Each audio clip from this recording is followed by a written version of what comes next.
ஆடவர் உலகம் வேட்டியில் உதயம்.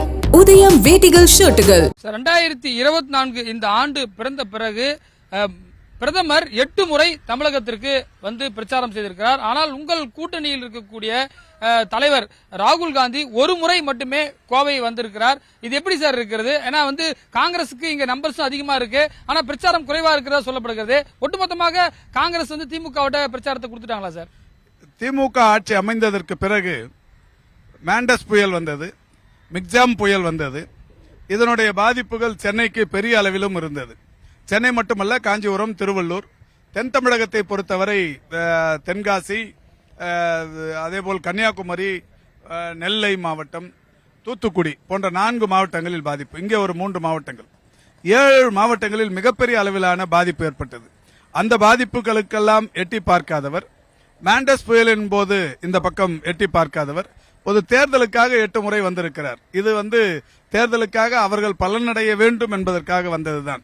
மாண்புமிகு தமிழ்நாட்டின் முதலமைச்சர் அவர்கள் சமீபத்தில் ஒரு ஆங்கில ஏற்றுக்கு தினசரிக்கு தந்த ஒரு பேட்டியில் சொல்லியிருக்கிறார், மோடி அவர்கள் 8 முறை வந்ததும் ராகுல் காந்தி ஒரு முறை வந்ததும் சரியான ஒரு இதுவும் ஈடானது என்று சொல்லியிருக்கிறார். எனவே அவருடைய பயணமும் இவருடைய பயணமும் இன்றைக்கு சரி என்கின்ற சரிநிகர் சமானம் என்கின்ற வகையில் தான் இப்போது பார்க்கப்பட்டுக் கொண்டிருக்கிறது. அதிமுக பொதுச் செயலாளரும் குறிப்பாக எதிர்க்கட்சி தலைவருமான எடப்பாடி பழனிசாமியோட பிரச்சாரம் வந்து எடுபட்டு இருக்கிறது. குறிப்பாக ஒற்றை விரலால் ஓங்கி அடிப்போம் போன்ற பிரச்சாரங்கள் எடுபட்டிருப்பதாக சொல்லப்படும். குறிப்பாக தென் சென்னையை பொறுத்தவரை ஜெயவர்தனும் முன்னாள் எம்பியாக இருந்தவர் 2014 வெற்றி பெற்றிருக்கிறார். அவரும் பிரச்சாரத்தில் தீவிரமா இருக்காரு. அவர் உங்களுக்கு போட்டியா இருக்காரா சார்? எடப்பாடி பழனிசாமியின் தேர்தல் பிரச்சாரத்தை நானும் கூட ஊடகங்களில் வாய்ப்பு கிடைக்கிற போது பார்க்கிறேன். ஒரு இடத்தில் கூட அவர் கடந்த ஒரு 4 ஆண்டுகளில் அவர் முதலமைச்சராக இருந்தார். 10 ஆண்டுகள் அதிமுக தொடர்ச்சியாக ஆட்சி கட்டிலில் இருந்தது. ஒரு சாதனையை கூட அவர் சொல்லி பேசுவதற்கு சாதனைகள் இல்லை. ஒற்றை விரலால் ஓங்கி எடுப்போம் என்பது எந்த அளவுக்கு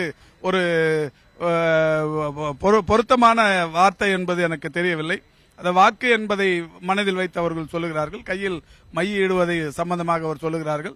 நிச்சயம் அது வந்து அவர்களுக்கு எதிர்மறையாகத்தான் மாறவிருக்கிறது என்பதை அவருமே கூட நன்றாக அறிவார்.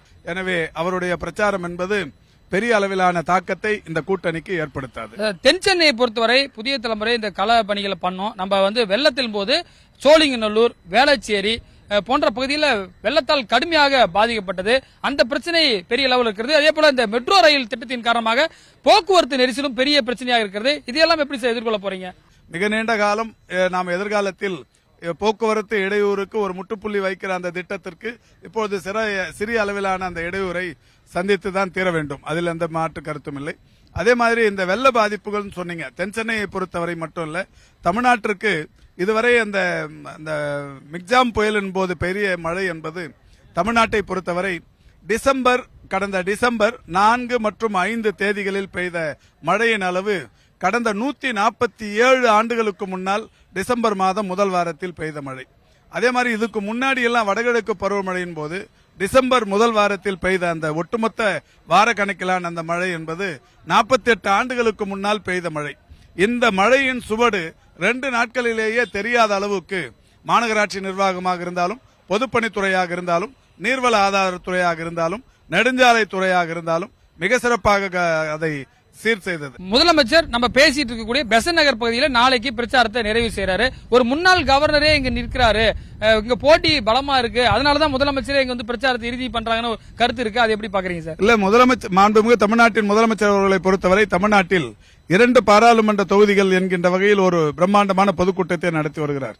ஒவ்வொரு கூட்டத்திலும் லட்சக்கணக்கானவர்கள் பங்கேற்று இன்றைக்கு அது ஒரு புதிய மாடலாகவே மாறி இருக்கிறது. இன்னும் கேட்டால் இன்னும் 6 கட்டங்கள் இந்தியா முழுமைக்கும் தேர்தல் நடைபெறவிருக்கிறது.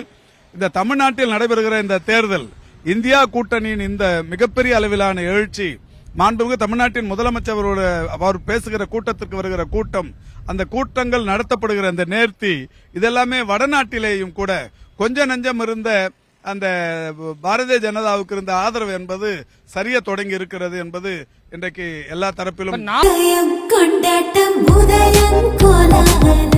ஆடவர் உலகம் வேட்டியில் உதயம். உதயம் வேட்டிகள் ஷர்ட்டுகள்.